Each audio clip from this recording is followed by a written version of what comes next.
요한은 어떤 사람이었습니까? 그는 광야의 사자였습니다. 허리에는 가죽띠를 두르고 메뚜기와 석청을 먹으며 입으로는 불과 심판을 토해냈던 사람입니다. 회개하라, 도끼가 나무 뿌리에 놓였다. 곧 타작마당을 깨끗하게 할 분이 오신다. 요한은 이렇게 외치면서 사람들의 죄에 불을 질렀습니다. 그런데 지금 그가 어디에 있습니까?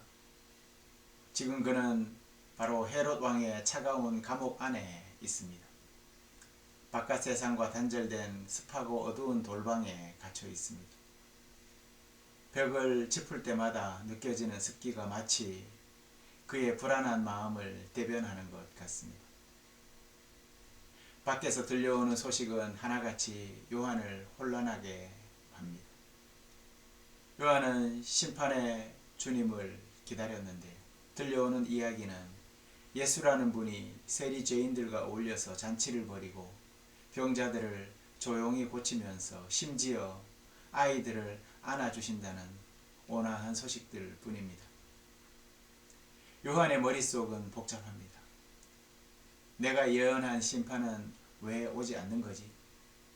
로마의 압제는 여전하고 헤롯의 음란한 권력은 멀쩡한데 이 예수라는 분은 왜 도끼 대신에 붕대를 들고 다니는 걸까? 가장 어두운 방에서 그는 인생을 건 자신의 외침이 틀린 것인지 아니면 아직 그때가 오지 않은 것인지에 대한 거대한 물음표와 홀로 싸우고 있습니다. 우리는 종종 확신이라는 단단한 기초 위에 서 있다고 믿는 듯합니다.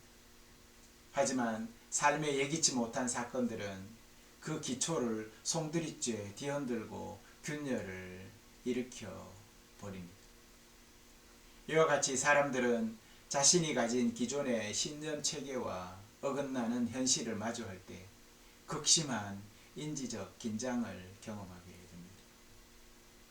우리가 평생 믿어온 하나님의 방식과 실제 내 삶에 펼쳐지는 흡사 하나님이 없으신 것 같은 이 괴리 사이에서 간극은 십자가의 성 요한이 경험했던 영혼의 깊은 밤과 같다고 할 것입니다.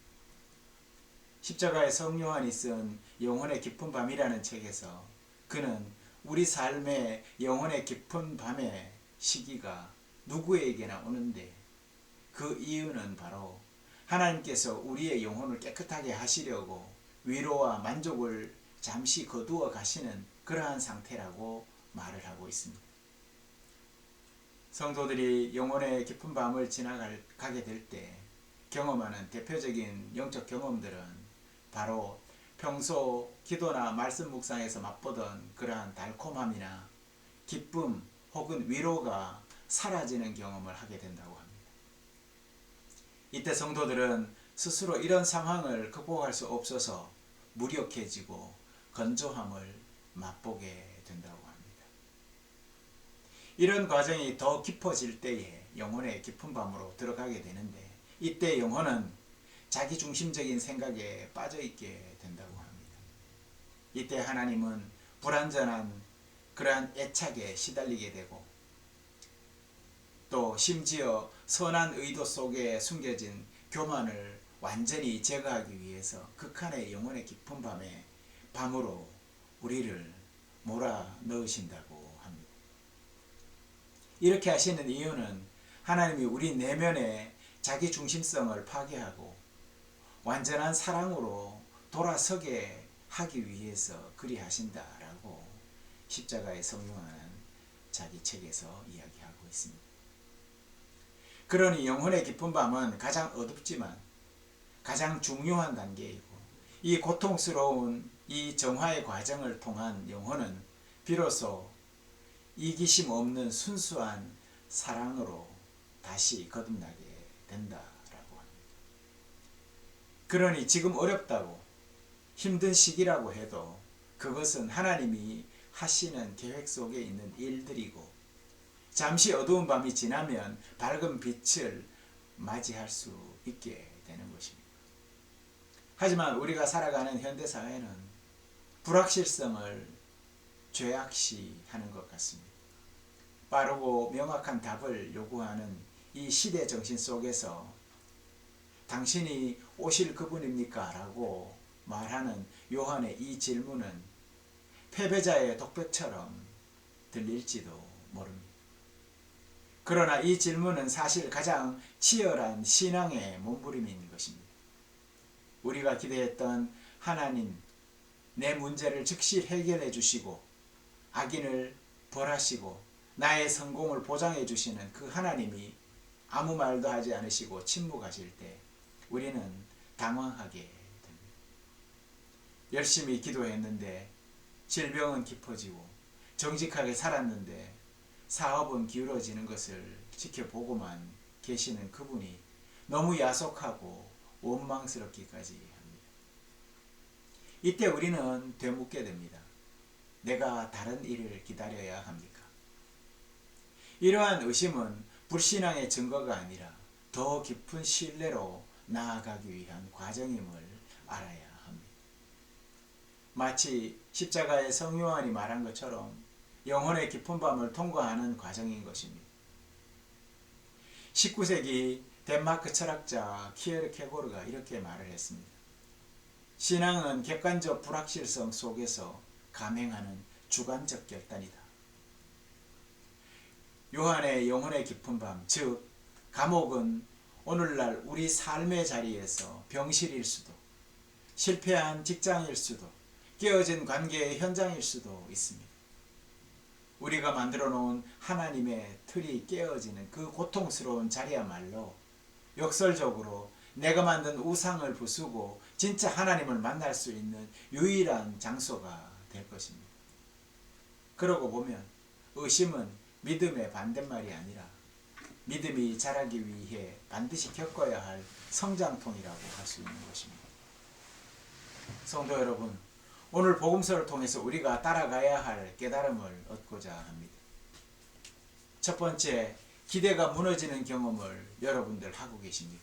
그렇다면 그것은 새로운 만남의 시작임을 믿으시기 바랍니다. 세례 요한은 불의 심판을 기대했습니다. 그가 기대했던 메시아는 손에 키를 들고 타작마당을 정화하는 강력한 군주여야 했습니다. 그러나 예수님은 상한 갈대를 꺾지 않고 꺼져가는 심지를 끄지 않는 모습으로 오셨습니다. 이것은 무엇을 뜻합니까? 바로 요한의 기대가 무너진 그 자리에 예수님의 참모습이 드러나기 시작했다는 것입니다. 성도 여러분, 우리 또한 하나님께 각자의 요구사항이나 자기가 하나님을 대하여 생각하는 각본을 들이밀 때가 많지 않습니까? 하나님이라면 응당 이렇게 해주셔야지 라는 그러한 기대가 무너질 때 우리는 실망의 어두운 밤으로 빠지게 되는 것입니다. 한 청년이 있었습니다. 그는 선교를 위해서 헌신하겠다고 소원을 했지만 갑작스러운 희귀병으로 인해서 병상에 누워 지내는 신세가 되었습니다. 그는 울부짖었습니다. 하나님, 제가 주의 일을 하겠다는데 왜 막으십니까? 그러나 긴 투병 기간 동안 그는 병실을 찾아오는 수많은 환자들의 이야기를 들어주는 듣는 사역을 시작하게 되었습니다. 그가 꿈꾸었던 화려한 선교지의 영광은 없었지만 병실이라는 좁은 공간에서 상처 입은 영혼들이 치유되는 역사가 일어나기 시작했습니다. 성도 여러분, 이처럼 기대했던 하나님의 모습이 깨질 때 우리는 비로소 내 욕망이 투영된 신이 아닌 실제 역사하시는 하나님을 만나게 되는 것입니다. 두 번째는 논리가 아닌 생명의 변화를 신뢰하시기 바랍니다. 예수님은 요한의 신학적 질문에 신학적 논리로 답하지 않으셨습니다. 대신 가서 보는 것을 알리라라고 합니다. 다 맹인이 보며 못 걷는 사람이 걷는다는 사실, 즉 생명이 살아나는 현장 자체가 증거였습니다. 기독교는 추상적인 개념의 종교가 아니라 구체적인 삶의 변화를 통해 증명되는 생명의 종교입니다. 야고보서의 농부를 생각해 보십시오. 농부는 이른 비와 늦은 비를 기다리며 땅의 귀한 열매를 바랍니다. 농부에게 필요한 것은 비가 오는 원리에 대한 기상학적 지식이 아니라 싹이 트고 열매가 맺히는 생명의 신비에 대한 신뢰인 것입니다. 우리 삶에도 설명되지 않은 고통이 있습니다. 그때 우리는 왜라고 묻지만 하나님은 종종 침묵하십니다. 그리고 대신 우리 주변을 돌아보게 하십니다. 내가 숨쉬고 있는 것, 절망 중에도 누군가의 위로가 있었던 것, 죽을 것 같았던 고비를 넘긴 그러한 일, 이 모든 것이 하나님이 일하고 계시다는 보는 것과 듣는 것의 증거인 것입니다. 그러니 성도 여러분은 논쟁으로 하나님을 증명하라고 하지 마십시오. 당신의 삶에 이미 돋아나고 있는 은혜의 새싹을 바라보십시오. 세 번째는 하나님은 이해되지 않는 상황에서도 여러분을 위해서 길을 내시는 분이십니다. 예수님은 나로 말미암아 실족하지 아니하는 자는 복이 있도다라고 말씀하십니다. 여기서 실족하다라는 말은 걸림돌에 걸려 넘어진다라는 뜻입니다. 예수님의 방식이 내 삶과 다를 때, 하나님의 응답이 내 시간표와 다를 때 그것이 우리 믿음의 걸림돌이 될 수 있습니다. 그러나 그 걸림돌을 디딤돌로 바꾸는 것이 성숙한 신앙입니다. 이사야 선지자는 광야와 메마른 땅이 기뻐하며 사막에 백합화가 피어날 것을 예언했습니다.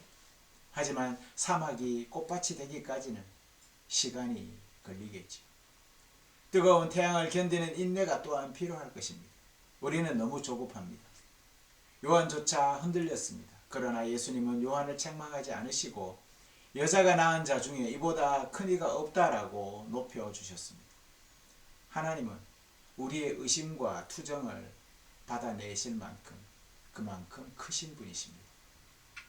산상교회 성도 여러분, 우리 영혼이 건조해지고 하나님에 대한 확신이 흐려질 때 우리는 어떻게 다시 중심을 잡을 수 있을까? 수많은 영성가들은 이 영적 메마름의 시기야말로 감정이 아닌 의지로 하나님을 선택할 기회라고 조언합니다. 가장 먼저 저와 여러분은 의심을 기도로 가져가는 훈련을 해야 하겠습니다. 성도 여러분, 여러분 내면에서 일어나는 의심을 억누르거나 죄악시하지 마십시오. 요한이 제자들을 예수님께 보냈듯 여러분의 질문을 가감없이 하나님께 던지십시오. 시편 기자들이 그랬듯이 어느 때까지입니까? 라고 탄식한 것, 그 자체가 깊은 기도의 시작임을 기억하시기 바랍니다. 다음은 은혜의 경험들을 기록해 보는 것입니다. 하루를 마무리하면서 하루하루 내가 보고 들은 것들 중에 생명이 살아나고 사랑이 전달되었던 아주 작은 순간들을 기록해 보시기 바랍니다. 그것들이 바로 예수님이 지금 내 삶에 활동하고 계시다라는 증거인 것입니다. 마지막은 기다림의 훈련을 합시다. 야고보서의 농부처럼 결과를 당장 보려고 하지 말고 과정에 충실해 봅시다.